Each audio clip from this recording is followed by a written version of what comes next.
Salut à tous, j'espère que vous allez bien, c'est Romain et on se retrouve aujourd'hui pour le traditionnel avant-match. Demain soir à 21h au Parc des Princes, les Parisiens reçoivent le Stade Brestois. C'est la deuxième fois après Lille qu'on affronte une équipe en Ligue des Champions. C'est une bonne préparation pour justement cette LDC qui nous attend nous aussi. On en parlera dans cette vidéo, mais avant, continuons la vidéo de mercredi avec le point qu'on faisait sur ce qui s'est passé pour nos Parisiens pendant la trêve internationale et surtout au top de l'actu parce que c'est examiné par la commission juridique de la LFP depuis 2 jours, parce que ça devrait durer, c'est la volonté du club et on parle en années, ça devrait aussi aller dans d'autres instances avec d'autres enjeux.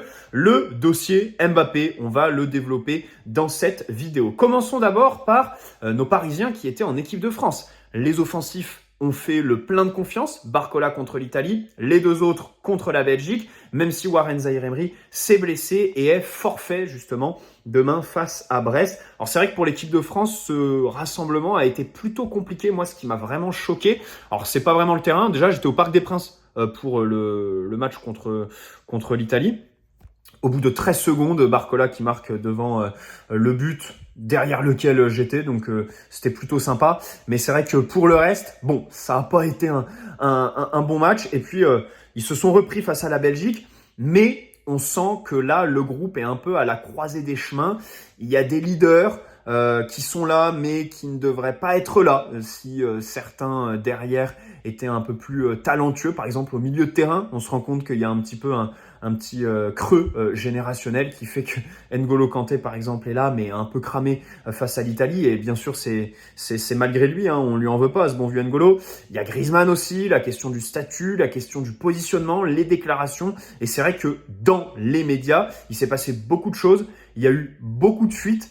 Et bon, c'est vrai que ce groupe Didier Deschamps va devoir travailler pour le remobiliser un peu parce que quand on voit la fuite du discours de Mike Maignan, par exemple au Parc des Princes, la fuite d'un Mbappé qui serait complètement déconnecté, la fuite d'un Mbappé à l'inverse qui aurait pris la parole pour dénoncer le manque de consignes tactiques par le staff. Bon, là, on sent qu'il y a des enjeux qui dépassent le terrain, des personnalités, des égos plus que des joueurs qui semblent un petit peu touchés et ça va être un vrai travail pour Deschamps. Nous, en tout cas, le PSG, les 6 derniers buteurs de l'équipe de France sont parisiens et il faut remonter au mois de mai pour trouver un autre buteur qu'un parisien en équipe de France. Alors il y a Mbappé qui a mis 2 buts. Donc, lorsqu'il était encore parisien, c'était à cheval sur le mois de mai et juin. Celui de Colomani en demi-finale de l'Euro. Et là, justement, sur ce rassemblement, Barcola, puis Colo, puis Dembélé. Donc, c'est une statistique un petit peu marrante. Voilà. Dembélé, justement, a parlé de sa finition après le match face à la Belgique. J'aimerais m'arrêter là-dessus parce que il a dit, voilà, je vais essayer d'être plus personnel. On me dit en club, en sélection, que je cherche un peu trop mes partenaires. De manière brute, je suis pas vraiment d'accord avec cette déclaration. Je pense pas que le souci soit dans un excès de générosité, mais bien dans une question de technique de frappe. Absolument. Alors peut-être que le fait qu'il hésite entre passer et tirer jusqu'au dernier moment, ça fait que la frappe est mal exécutée, mais j'ai quand même l'impression que c'est une question essentiellement physique, de posture, voilà, de surface du pied utilisé, de quel pied aussi utiliser, hein, je réitère. Alors, il a marqué du pied gauche face à la Belgique, mais vous savez, je suis un grand défenseur de Dembélé qui tire pied droit. Son penalty face au Portugal à l'Euro, c'est avec ce pied droit. Ce bon vieux Roland Courbis, il le dit souvent, hein, il l'a eu lui en tant qu'entraîneur à Rennes. Et il dit voilà, c'est vrai que Dembélé, il fait partie en fait des ailiers gauche droitiers. Il est meilleur à gauche pour finir sur son pied droit, qui est son pied privilégié à la finition. Voilà, je suis plutôt d'accord pour une fois avec Roland Courbis. Une information qui est parue dans le Parisien cette semaine intéressante, c'est que Dembélé travaille avec un analyste vidéo. D'ailleurs, c'est le même que celui qu'utilise Randal Colomani, donc sur la finition, les questions de posture et tout ça. Donc, on sent que, malgré la déclaration sur le fait que je vais être moins personnel, bah il y a aussi une dimension technique. Et justement, tout ça pour dire que voilà, si c'est une question de posture, de lucidité en fin d'action après avoir dribblé un ou deux joueurs, ça paraît assez fou de dire ça d'un joueur qui a quoi, 27 ans je crois, Dembélé. Mais s'il travaille bien, peut-être que cette saison, on pourra observer une progression. En tous les cas, il le travaille à l'entraînement énormément. Voilà. Après Montpellier, il y a eu aussi encore dans le Parisien une fuite comme quoi Dembélé s'est plaint auprès de Luis Enrique qu'il n'avait pas marqué ce soir-là. Il n'a qu'un but avec le PSG, c'était contre le Havre.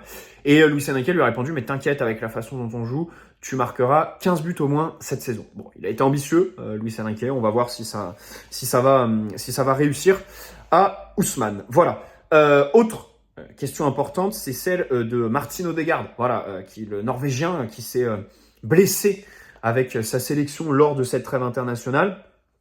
Il n'y a pas de fracture. Je crois que c'était à la cheville qui avait bien tourné. Il a passé un IRM. Il n'était vraiment pas du tout confiant. Au final, il n'y a pas de fracture, donc c'est moins grave que prévu. Mais il y a quand même 3 semaines d'absence et normalement, il devrait être forfait pour le match contre nous le 1er octobre. Alors, ça vaut ce que ça vaut, hein, parce qu'on est encore loin. Nous aussi, on a eu de la casse pendant la trêve internationale. Mais ça me paraissait intéressant de le signaler. D'ailleurs, il joue derby londonien contre Tottenham ce week-end. Et je crois que c'est dimanche dans l'après-midi. 13 ou 15 heures, je sais plus. Mais voilà, ils ont un calendrier plutôt sympa, Arsenal. Ils vont jouer l'Atalanta, ensuite, en Ligue des Champions cette semaine. Ensuite, ils vont jouer aussi Manchester City, ils joueront Leicester avant nous, ils auront de la League Cup. Du coup, ça fait un match en plus parce que nous, forcément, il n'y a pas de Coupe de la Ligue ou de Coupe de France en septembre. Donc voilà. Passons au dossier Mbappé, qui est donc reparti de plus belle. Rappelez-vous, le 8 août dernier, il avait saisi la commission juridique de la LFP pour les 55 millions qu'il réclame. Donc le détail, c'est 30 millions de primes de fidélité. Vous savez, au PSG, parler en salaire, ça veut pas dire grand-chose parce qu'il y a une grosse partie, voire l'essentiel, qui est donc en prime. Voilà. Et 25 millions de primes à la signature. Alors, ces 55 millions, déjà, on apprend qu'en fait, c'était une proposition de son avocate. Donc, c'est le clan Mbappé qui a proposé ça le 11 août 2023. Papier, machin, au PSG. Vous le réintégrez tout de suite. Il quitte plus le groupe de la saison. Vous faites un communiqué comme quoi, ça y est, ça s'est arrangé, il joue, machin. Et par contre, vous devez signer cette proposition avant le 14 août. Ça n'a pas été signé. Ça n'a pas été signé. Donc, noir sur blanc, c'est rapidement devenu caduc parce qu'en fait, ce qui s'est passé et ce qu'on dit du côté du PSG pour se défendre, c'est que par la suite, il y a eu des relances du PSG auprès de l'avocate, mais l'avocate en fait a répondu que Kylian voulait négocier directement lui-même en fait avec son président et que du coup au PSG on a délaissé un peu l'avocate tout simplement. Voilà. Bon, aujourd'hui c'est elle qui est là à la commission juridique. Mbappé quand il fait la déclaration après le match contre Toulouse en janvier, c'est vrai qu'il dit que c'est les accords que j'ai passés avec mon président. Donc, du côté du PSG, on dit qu'il y a un accord oral. Pareil, on utilise ces mêmes déclarations après le match face à Toulouse où il dit si je pars libre, j'ai passé des accords pour protéger le club. Donc ça, c'est évidemment, bon, je pense que c'est ce qu'il y a de mieux dans notre défense parce que l'histoire des accords oraux, j'ai toujours eu la même position, quoi. C'est une incompétence absolument notoire que de passer un accord à 50 millions juste de manière orale. Enfin, c'est assez fou, c'est complètement ubuesque. Et limite, je n'y crois encore pas, quoi. Je n'y crois encore pas. Du côté du PSG, on dit que le 12 août, le lendemain de la proposition de l'avocate d'Mbappé, il y a eu une réunion avec d'ailleurs Luis Campos et Luis Enrique qui étaient là et qui du coup seraient susceptibles par la suite d'être appelés par les instances juridiques pour se prononcer. Alors les deux ont botté en touche complètement. Luis Campos dans l'équipe ce matin, il a dit moi je m'occupe du sportif, j'ai rien à voir là-dedans. On pourrait y voir une stratégie pour éviter de se mettre à dos la famille Mbappé. Mais Luis Enrique a grosso modo fait la même chose. Il a dit voilà j'ai rien à dire sur ça en conférence de presse un peu plus tard dans la journée. Donc en fait, le 12 août, il y a eu une réunion avec ce qu'on appelle un gentleman agreement. Pareil, mais ça, qu'est-ce que ça veut dire? Mais qu'est-ce que ça veut dire, Nasser? Avec 2 cas de figure. Donc soit Mbappé prolonge jusqu'en 2025 pour faire un transfert à 180 millions cette année, ou s'il prolonge pas, du coup, il renonce à une partie de sa rémunération. Mais quoi? On ne sait pas. Au-delà de cette question des primes de fidélité et à la signature, il y a les salaires qu'on n'a pas versés sur les mois de avril, mai, juin, je crois. Je crois qu'il y a 3 mois. Ça, c'est le truc que je comprends le moins, quoi. Parce que, bon, à la limite, s'il y a les questions d'accord, machin, avec Mbappé, mais alors les salaires, ce pourquoi il est à l'entraînement tous les matins et à tous les matchs, même s'il te pond des bouses tous les week-ends, il est là en fait et c'est un contrat, tu dois le respecter. C'est vrai que pas payer les salaires, ça, je crois que c'est un peu le truc le plus fou dans lequel le club s'est embarqué l'année dernière. Alors, il y a eu un truc assez fou, c'est que mercredi, en fait, la commission juridique a dit faites une médiation entre vous. Et jeudi, en réalité, il y a eu un revirement enfin complètement dingue, j'ai absolument rien compris,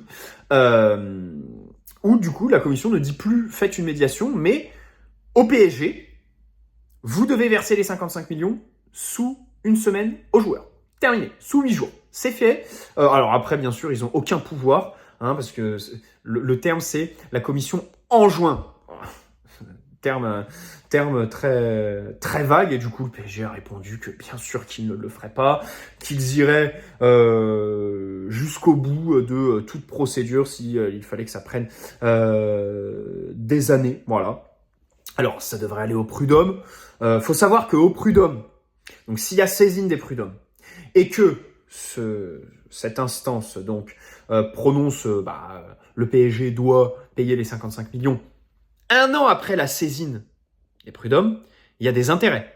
C'est-à-dire que s'il s'écoule un an entre la saisine des prud'hommes et leur verdict, le PSG, en plus des 55 millions, devra verser donc initialement 8% d'intérêt, 8% des 55 millions en plus, voilà.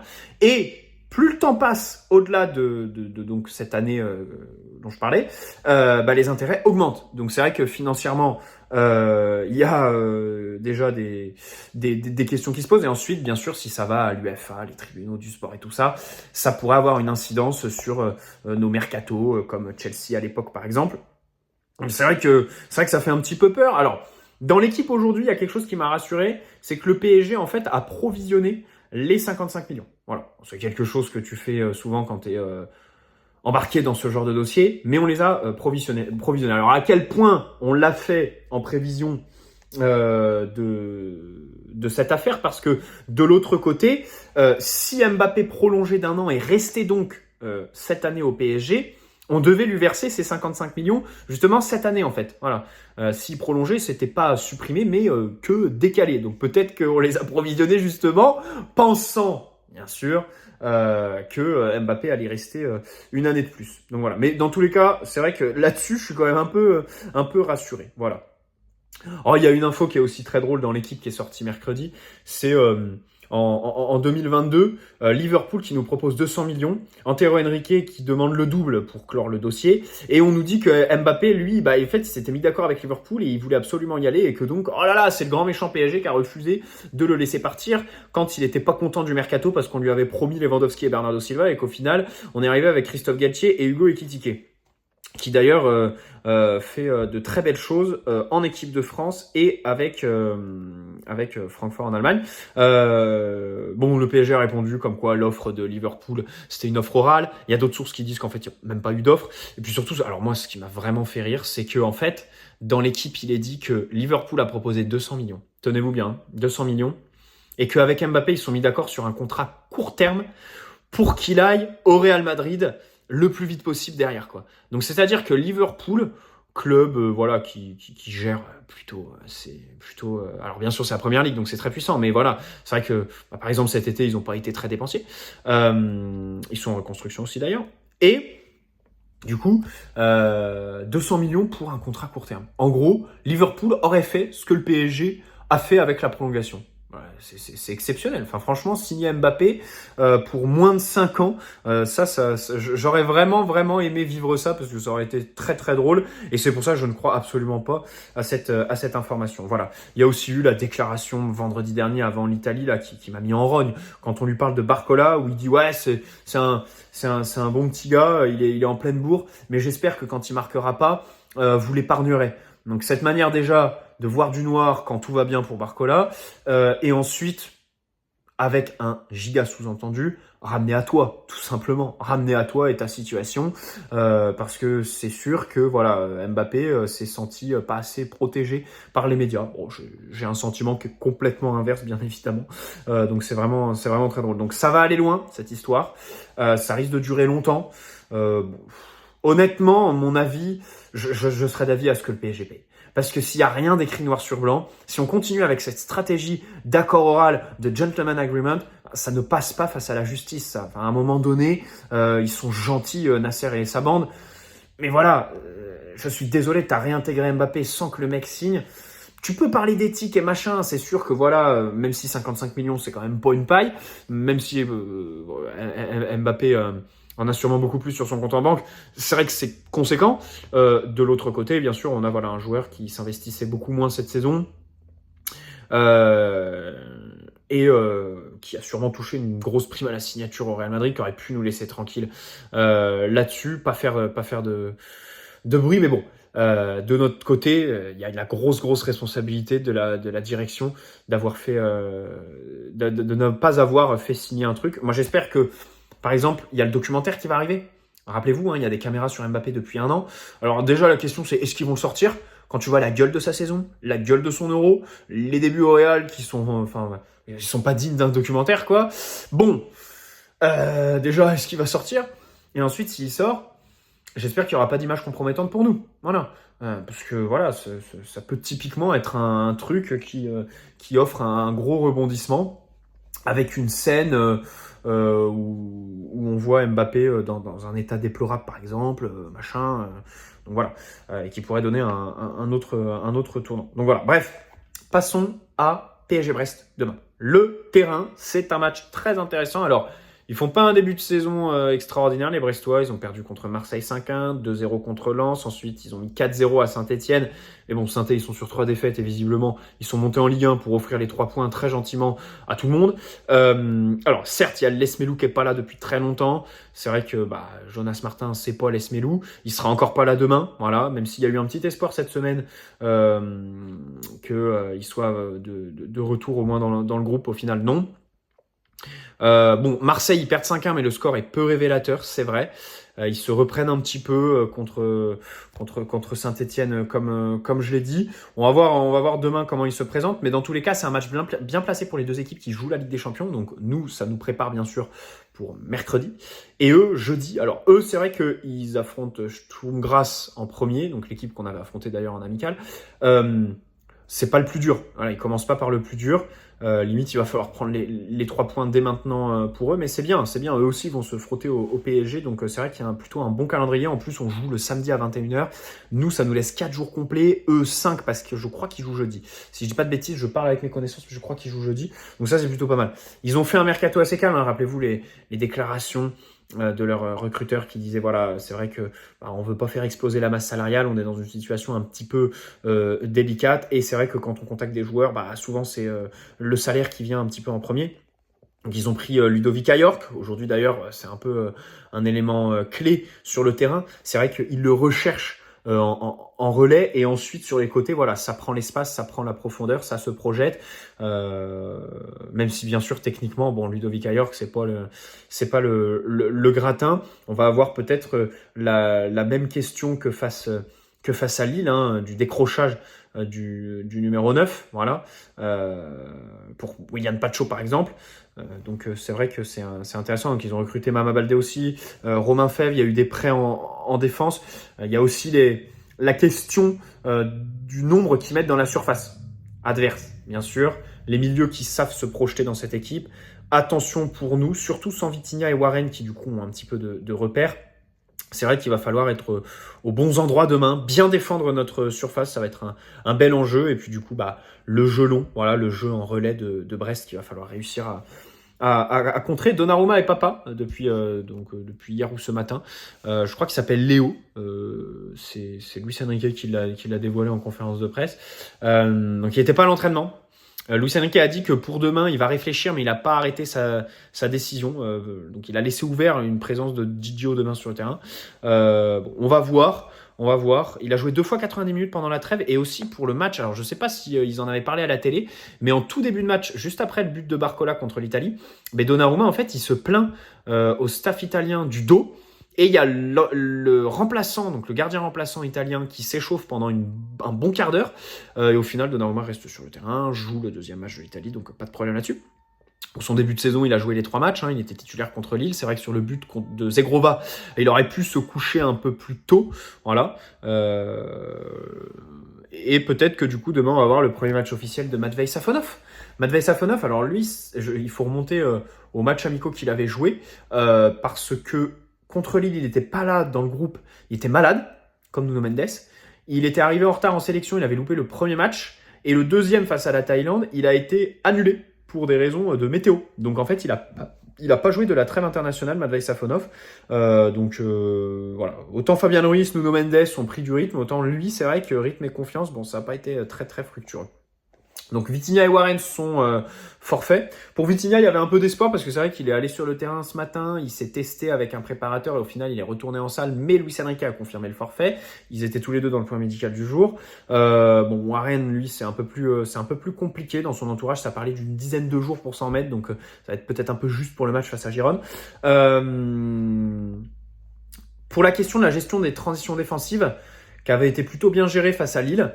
C'est vrai que voilà, on voyait des milieux qui gagnaient des duels, un PSG qui n'était pas forcément coupé en deux à la perte et qui a récupéré assez vite. Là, demain, sans Vitinha et Warren, Warren par la capacité à gagner des duels, à évidemment mettre du punch et avec sa carrure tout simplement. Et Vitinha par son placement, voilà, un peu plus reculé. C'est vrai que demain, du coup, il va falloir que quelqu'un d'autre interprète ce rôle de numéro 6 que Vitinha a eu pendant la trêve, même en sélection portugaise, on le disait dans la vidéo de mercredi. Donc c'est vrai que pour toutes ces questions, on va voir sans eux comment les transitions défensives vont être gérées. Peut-être ça va être l'occasion de voir João Neves un cran plus bas. On rappelle que là, il est dans un rôle de 8, voire de milieu offensif, alors qu'à Benfica, il était beaucoup plus dans un registre défensif, limite numéro 6. Donc peut-être que demain, il sera justement à ce poste-là. Avec devant lui, pour moi, demain, ça va être Neves, Ruiz et Lee Kang-in, le milieu. On pourrait peut-être mettre Doué en balance avec Lee, mais le petit Coréen, il a quand même fait une belle préparation. Et même quand il est rentré contre Montpellier, il a marqué un beau but. Et contre Lille, alors à l'entrée, bon, il y a une sortie de balle magnifique. Mais sinon, pas grand-chose d'autre à dire. Mais voilà, il mérite une titularisation. Il a voyagé, il a joué mardi, c'est vrai, avec la Corée. D'ailleurs, Désiré Doué, lui aussi, a joué mardi contre la Bosnie avec les espoirs. Après la petite alerte qu'il avait eue sur le premier match, c'était bon, il a tenu sa place. Voilà, c'est vrai que pour moi, Lee Kang-in est devant Désiré Doué aujourd'hui, quoi. Et donc ça témoigne du statut actuel de Désiré qui va devoir aller chercher sa place. Bon, bien sûr, on est très tôt dans la saison. Voilà. Terminons avec Luis Campos qui a parlé. En fait, il y avait un truc à Porto, Thinking Football Summit, et donc il a eu plein de questions sur le PSG. Donc déjà, il a dit on va essayer de prolonger Donnarumma. Donc ça, c'est intéressant, fin de contrat en 2026. Il y a eu aussi un papier du Parisien sur Hakimi, comme quoi il avait rassuré la direction sur son avenir, qu'il allait sûrement faire partie des vice-capitaines cette saison. Donc ça, c'est plutôt intéressant de voir que Hakimi et Donnarumma, donc c'est plutôt positif. Par contre, il y en a un autre dont le contrat finit en 2026, où il n'y a aucun écho, aucune info, c'est Nuno. C'est le petit portugais dont j'aimerais quand même avoir quelques nouvelles sur la situation contractuelle. Ça m'inquiète pas forcément, mais c'est vrai qu'il va être à 1 an de la fin de son contrat à la fin de la saison. Bon, peut-être commencer à parler avec lui. Peut-être que le club attend des garanties physiques. C'est vrai qu'on est très très prudent avec lui au club. À chaque fois qu'il y a un petit truc, il sort du groupe, il s'entraîne pas, il loupe le match le week-end suivant.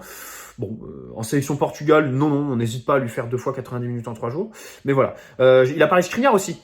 Voilà, il nous a dit qu'en fait c'était toujours un des meilleurs centraux d'Europe, mais que l'année dernière, c'est vrai qu'ils en avaient parlé tous les deux. C'est les blessures qui ont fait qu'il n'avait pas eu son niveau. Bon, quand j'entends Luis Campos parler de Skriniar, je peux pas m'empêcher de penser déjà au fait qu'il voulait mettre 70 millions en 2022 sur lui, qu'il voulait mettre de l'argent pour le recruter au mercato hivernal, et que surtout il a fini par le recruter sur la base du même accord, donc salarial et tout ça, alors qu'il y avait eu les histoires de blessures au dos. Mais surtout il dit aussi, pour Skriniar comme Ugarte, il y a eu un changement de projet l'année dernière. Mais ouais, c'est ça en fait, pour moi aussi une des clés en fait. C'est que Skriniar, il le voulait à l'époque où il y avait la lubie du 3-5-2 là, rappelez-vous quand il voulait le 3-5-2 avec Sacramento là, l'adjoint de Christophe Galtier qui était censé s'occuper de la tactique. Notre entraîneur était déjà complètement dévalorisé. Ouais, l'entraîneur il arrive. Bon, on a pris un adjoint pour la tactique quoi, donc le frérot il est là pour faire le prof de sport comme les joueurs l'appelaient. Donc voilà, c'est vrai que en fait, Skriniar pour le 3-5-2 et au final, tu te retrouves avec le 4-3-3 de Luis Enrique. Tu as déjà expliqué beaucoup de choses. Surtout qu'en plus, une bonne partie de la saison dernière, il jouait pas axe droit, mais axe gauche pour faire le nombre. Donc c'est vrai que là-dessus, il n'y a eu aucun recul de la part de la direction, c'est regrettable. Il a aussi insisté, parce qu'il a eu des questions sur Gyökeres et Osimhen, sur la confiance en O9. Gonzalo Ramos et Asensio, qu'il cite. Alors, la question sur Gyökeres lui est posée avant Osimhen, et il cite pas Kolo Muani dans la réponse en fait. Il dit on a confiance en Gonzalo et Asensio pour le poste de numéro 9. Quand un média italien lui parle d'Osimhen, là par contre, il inclut Kolo Muani dedans. Voilà. Ça m'a fait tilt sur Gyökeres, mais du coup après, comme il est revenu et qu'il a inclus Kolo Muani sur Osimhen, bon, ça veut plus dire grand chose. Donc voilà, c'est vrai que prise de parole, bon, il s'est pas vraiment passé.